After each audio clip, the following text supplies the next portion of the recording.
Welcome back to Manufacturing Tomorrow's Workforce. I'm Amanda Del Buno, and this is the second special edition podcast focusing on the impact of COVID-19 on manufacturing workforces. Although some personnel can work from home, field workers are still needed on site to maintain many operations. But how do we keep those workers safe? What should their employers be doing for them? And what should they be doing for themselves to stay safe? And how can we make their jobs easier during this trying time? To answer these questions, ServiceMax's Stacy Epstein, Chief Marketing Officer and Customer Experience Officer, is joining me today. ServiceMax provides field service management and real-time communication solutions. Thanks for calling in today, Stacy. Thanks for having me. Glad to be here. So, can you just kind of start out by giving us a snapshot of how field service workers in various verticals are grappling with the impact of coronavirus? Are there verticals that are maybe feeling more pressure than others? Yeah, it's definitely been an interesting addition of stress to the system, obviously for all of us in the world, but especially for manufacturers. And I think that it sort of put manufacturers in one of two extremes. On one extreme, you have the industries that are basically shut down, the non-essential items that people aren't going out, people aren't consuming, and factories are having to close and shut down. Also, many factories are having to shut down due to the stay-at-home order. I just saw that Tesla was a manufacturer that's having to furlough employees because they aren't allowed to come into work due to the stay-at-home policies. So you've got some sectors of the industry experiencing an extreme slowing, even to the point of shutdown.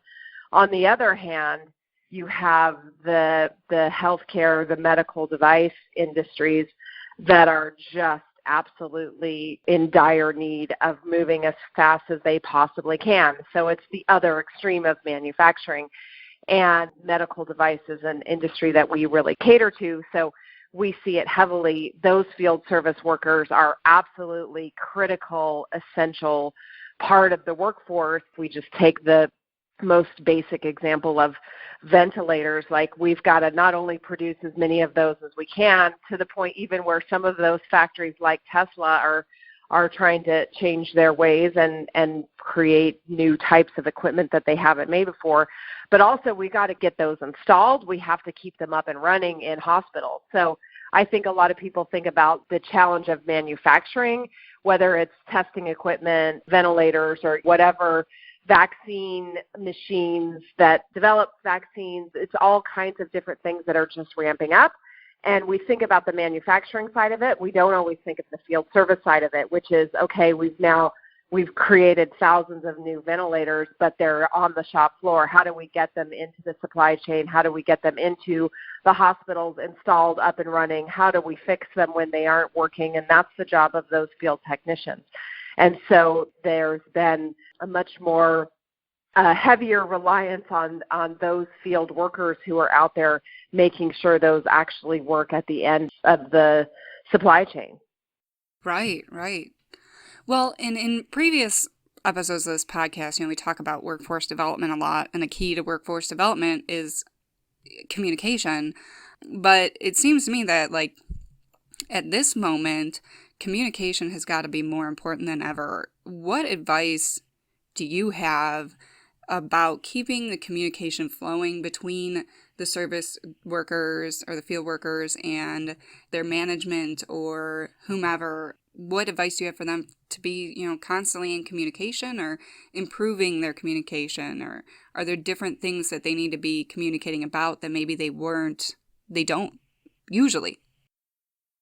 Yeah, and we at ServiceMax have a piece of our solution called Zinc, which facilitates communication and really helps get real-time knowledge to workers that are in the field. And it's been quite successful for us, but there have been many times over the course of the last few years when our buyer says, yeah, it looks really good, but, it's just not mission critical in terms of what we're looking at today. And that has just another thing that has taken a drastic turnaround is that everyone's not in offices where they have access to people and information that they need. So not only do you have your field service workers out in the field, but you also have the people who have the expertise and knowledge to help them. You have them dispersed in their homes. But you can't prevent that communication from happening, because that's how problems get solved, questions get answered, and the work continues to happen. So giving those technicians a way to get to the real-time information they need has become just mission critical. Again, communication is not a nice to have anymore. It's an absolute imperative for these field service workers, especially as the whole industry is shifting to focus on the current need, which is healthcare. So again, those non-essential items, no, they're not being purchased, they're not being installed. And so you have workforces that are shifting to do something that they haven't done before. So if I've changed my manufacturing facility to produce ventilators or, whatever it is that I've now shifted my focus, I've got a whole workforce of field service engineers or technicians that aren't necessarily trained or up to speed on how to do that. So we're asking a lot more of our field service teams, and we absolutely need to be giving them the ability to reach out when they have a question, to send a message to a hotline and have a one-on-one text conversation, or even do a live video, which you can do in Zinc.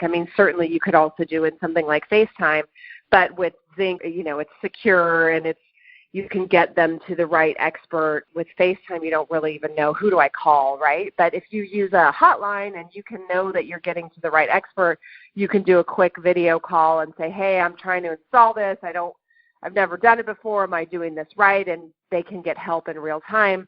Then that system can be live and experience full uptime in ways that it just wouldn't have happened if you didn't have that line of communication.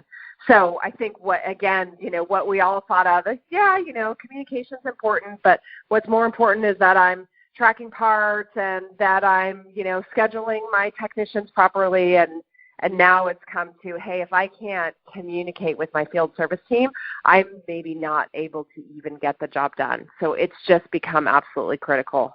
Yeah. Well, and at least people are seeing that and hopefully, acting on it and maybe instituting different technologies or methods to do that, like you had mentioned. Yeah, exactly.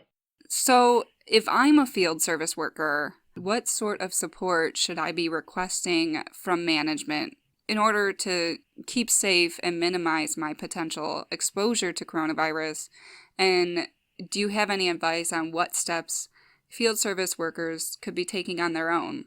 Sure. And we've had a lot of dialogue with our customers about this. Again, I think I was saying yesterday to some of my colleagues, as we're continuing to work through this situation, there's nobody out there saying, oh, well, when this happened 10 years ago, here's what we did.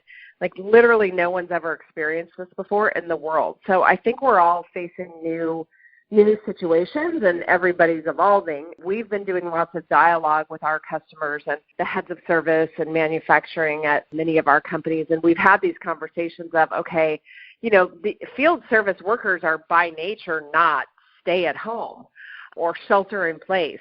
So really having to think through how do we keep them safe in a world where they're not even really supposed to be out it's a big topic. And so we've talked about it a lot. I think from a management perspective, there are things you could do. One is consider a swing shift model where you're scheduling the technicians to service the equipment only while security is on site and the field service engineer has been given clearance to enter the building during off hours, right? So if you've got to go service a piece of equipment, can you go service it while there's the least amount of people on site in that organization? Staggering the crew, so, limit crew members one per truck versus sometimes they'll have 2 or 3 people, but if you can keep them siloed, maybe that's better. They're not mingling with each other on site. We have a technology feature called Checklist that you can implement to ensure that field engineers are following new protocols, right? Before COVID-19, there were certain checklists that a technician would have to go through to make sure they had done the job properly, but there are now a lot more requirements, and as it relates to the safety and the health of the teams. And so adding new checklists to make sure that they both follow, but also even understand, you got to get those checklists out to the team, and if there's not a way to have them follow it in technology, they may not even know what it is. Even little things like, our iPad app allows a customer to sign the work order when it's been completed, but you probably don't want that customer touching the technician's iPad 10 times a day, right? So maybe now's the time to bypass that signature option and let the technician just check a box that says bypass signature option so that you don't have hands touching iPads. I mean, it's little things like that can, I think, really help stop the spread and keep these technicians safe. And then, of course, there's the most obvious. Do you have the proper personal protection equipment in the field? Can you supplement the PPE you're providing and give more protection? Do you have hand sanitizer in the truck? Do you have sanitizer and effective soap in the office? Just little things like that to help remind these technicians to really keep themselves safe and healthy on the job. Well, and I was curious, as we've discussed, these things that they can be doing to both communicate and stay safe, what percent of organizations do you think are equipped with the right technology to effectively stay in touch remotely with their field service teams and maintain safety and operations? I mean, I think it varies. There are certainly, if you look at the medical device industry, health and safety has always been paramount for them. And certainly they understand things like PPE. I mean, some of our customers have labs where they've been working on vaccines for every pandemic that's ever happened, Ebola, SARS. And though they haven't lived through something with this enormity before, it's not entirely new, and so they have procedures in place. But I would say a big chunk of manufacturing is just wholly unprepared. And it's no knock on them. I think we're all feeling like, I know for me on my home life, I was unprepared. I'm learning as I go, homeschooling and working a full-time job. Like none of us are really prepared. So it's no knock on manufacturing, but I think everybody's scrambling to try to get in gear. I do think communication is one area where people have just been underprepared. And again, it hasn't been seen as a mission critical function. As long as they can have access to parts and to work orders, that's all they need. And now we find ourselves in a situation where they need that real-time knowledge, that help, that expertise, and without a mode of communication, they can't have it. So I think a big percentage are unprepared as it relates to communication. I also think there's this whole notion of equipment data or asset data. Different industries call it equipment versus asset, but understanding the health of the asset and being able to remotely diagnose and potentially even fix the asset or the equipment off-site.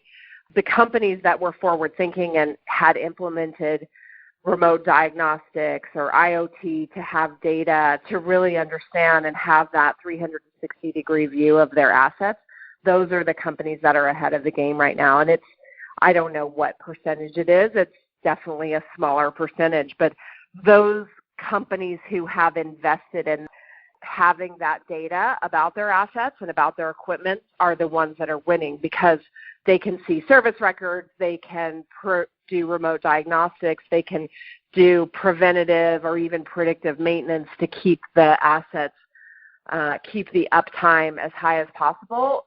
Then they don't even have to send technicians into the field. And so all of those concerns are waived. And I think there are definitely fewer that have taken that step to digital transformation. And hopefully we'll see more of it now that we've all experienced what we're experiencing. Yeah, you beat me to it. I was going to ask, we had, which kind of leads to my next question, but our sister podcast, Control Amplified, had been discussing how, in some of the process manufacturing fields, oil and gas and things like that, they're starting to see a larger uptick in interest in digital transformation. because, some of those are areas where you have to have people. So leading into my question, on Monday, Control Amplified released a podcast where they were talking about the early impacts on process automation and control.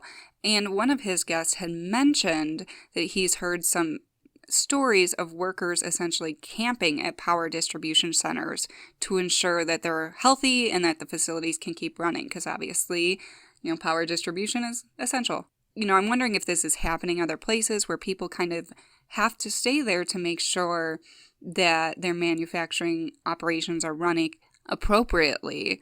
Have you seen that? And if what advice would you have for people managing field workers who have to be there and maybe have to put aside some of their other personal life? Yeah, I mean, as I stand here in my nicely heated home, I do have to, first of all, give a shout out to those workers who are putting themselves in those situations just to keep the world running for us. I mean, the image of these workers camping out and not going home just so that they can keep the power grid running is pretty powerful, pun intended. But I do, going back to my prior statement, I do think that if we had all, and by we I mean the entire industry, if we had moved faster on our digital transformation initiatives and we could have many of those assets and that equipment sending data and sharing data and predicting their own failure, and I mean eventually, and this is a little further in the future, but eventually not only will we have remote diagnostics, but we'll have enough intelligence in this equipment that it even can take actions to repair itself, then we wouldn't have to put people's lives at risk by having them camp out at power facilities. And again, I mean absolutely no knock to the industry. I mean, these are big initiatives and they take time and they take thought. But I do think that now that we're learning what the world could look like given emergency situations, and who knows when the next one could be. It could be another 100 years. We're also not even out of this one yet. I do think that really considering digital transformation and IoT enabling devices and really understanding the equipment and asset data so that you can do things like remote triage and potentially even fix machines remotely, I think we'll be in a better place. And even when there is no pandemic and the world, I know it'll be a new normal, but when the world gets back to this new normal, it'll still be better for the health of our world and also the health of those technicians who may or may not even need to go on site to fix something. It's interesting. I'm thinking, in a lot of our coverage at Putman Media, we're seeing that the manufacturing industry is really learning that lesson that you had said, where we need to be investing in IoT and digital transformation, and maybe we were dragging our feet too much. And I'm curious on your thoughts, because you had mentioned earlier that you're dealing with people working on stuff that they don't normally do, and to me that shouted an opportunity for like AI goggles in the field or things like that. Like, to me, do you see those types of things being implemented more after something like this, where we can just, send out a new software to the AI goggles so that they can work on the piece of equipment with that assistance right there in front of their eyes? Yep.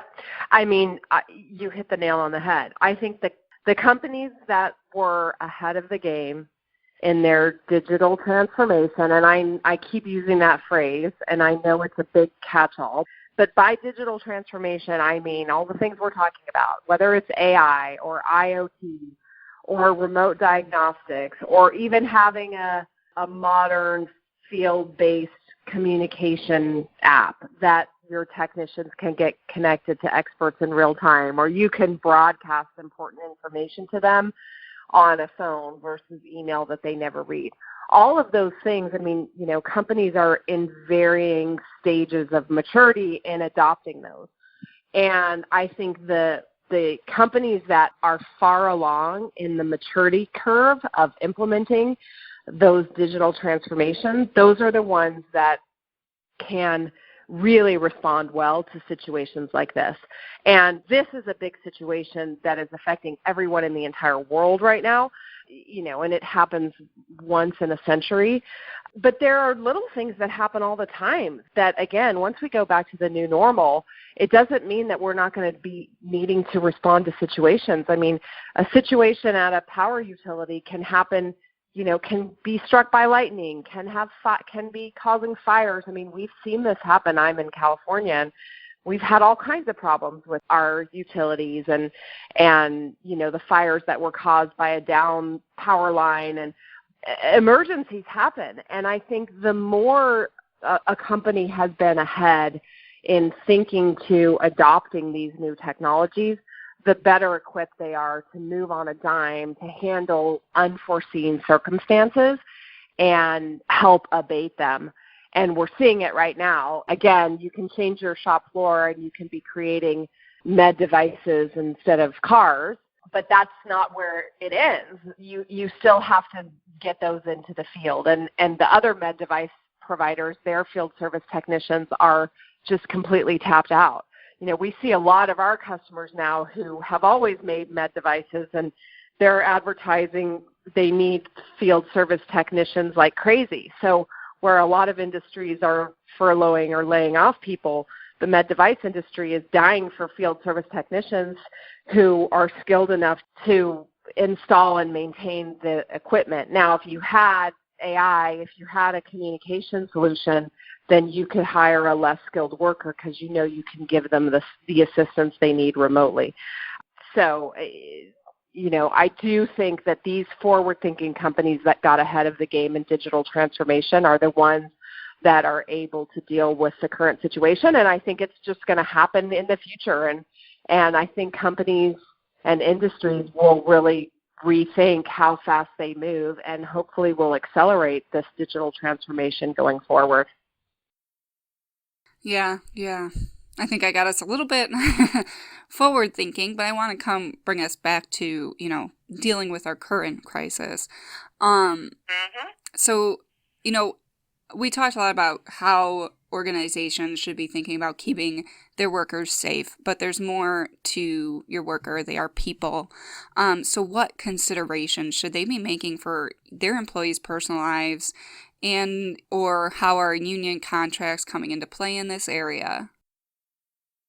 Yeah, that's near and dear to my heart. And I also think as we have these dialogues with our customers, they're all happily to report that they're all really thinking of this too. I mean, if nothing else, our world is united in fighting against a common foe.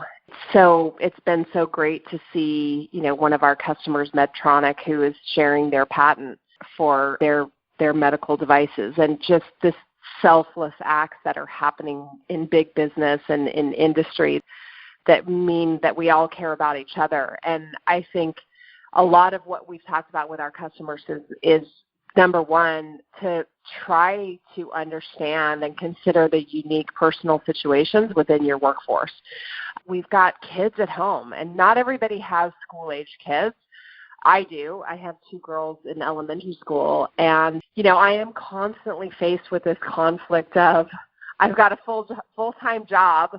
My job hasn't slowed down. If anything, it's sped up, and yet I have 2 elementary school kids at home that, not only do they need to continue learning, but, they still need supervision. And so, it's a real conflict for me personally. And then I think of those field workers who are still on the job doing something crucial, as you mentioned, potentially camping out at the job site. How do we take those lives into consideration? How do we help them? Some are caring for elderly family members that they really just can't expose. And so, maybe if you're having to make a choice of who goes into the field and who doesn't, you got to look at those situations. Are they in at-risk categories? Somebody who had asthma or was immunocompromised in the past maybe wasn't an issue in sending them out to job sites, but certainly it is now. So it comes down to really looking at the individual situation and trying to reassign those individuals to the tasks that would reduce risk of infection. So I mentioned earlier, remote triage or being an expert that is staffing a hotline in Zinc so that you can answer the questions. If you're a super technician but you can't go in the field for whatever reason, why not be a resource to all those other technicians who need your expertise and give them a quick way to do that communication with them? If you really take the time to understand the individual needs of your workforce, you can then create a staffing model that not only helps you achieve your goals, but also is taking into consideration what that individual employee needs. This is not a week-long thing. I mean, our schools are out for the rest of the year. We're still fighting this day to day, and I think we got to hunker down for a while. So taking the time to really understand those unique needs is really crucial. Yeah, definitely. Making sure we remember that workers are people, I think, is always very important. Well, to kind of close out, I was wondering if you could, or if you have any resources that you would suggest that our listeners go to, or anything that you're looking at that can kind of help people cope with the situation and manage their field service workers. Yeah, and we're doing a lot. A lot of it is in concert with our customers and helping them as they're responding. I've mentioned Zinc a lot. It's our communication solution for field service teams. And, that's where you can connect them with experts and tap into real-time knowledge. We are offering Zinc free for 3 months to help anybody who needs a communication solution during this pandemic. We're just about to announce a job board. I mentioned earlier, you've got industries like med device that are really needing to staff up, and you have other industries that have had to completely shut down operations. And so it means there's been a real shift in the supply and demand of technicians. And we know both of those industries because they are our customers. So creating a job board to help connect companies that really need to staff up with the companies that have had to let people go, and hopefully get everybody back to work on the things that are important until we get to our new normal. So we'll be launching that field service focused job board sometime actually in the next week. And we can certainly tell you guys about it once it goes out.